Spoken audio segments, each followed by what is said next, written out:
นี่เป็นตัวรูดเด้อเป็นตัวยกเรายกขึ้นแล้ว ตัวนี้เดี๋ยวเอาตัวนี้ต่อตัวนี้ให้หน่อยตัดแยกได้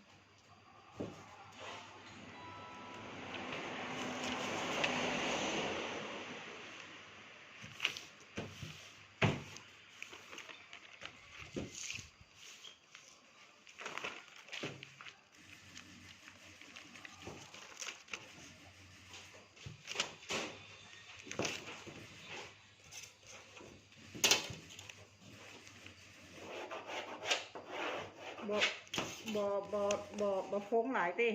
บ่พอหน่อยจ้ะ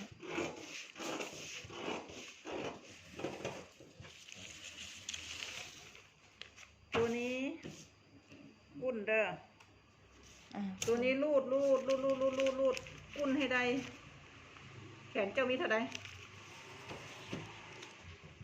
ตัดแขน24เอา25ก็ได้กุ้นให้ได้25บนแขนเจ้าน่ะได้บอก25ได้บอกได้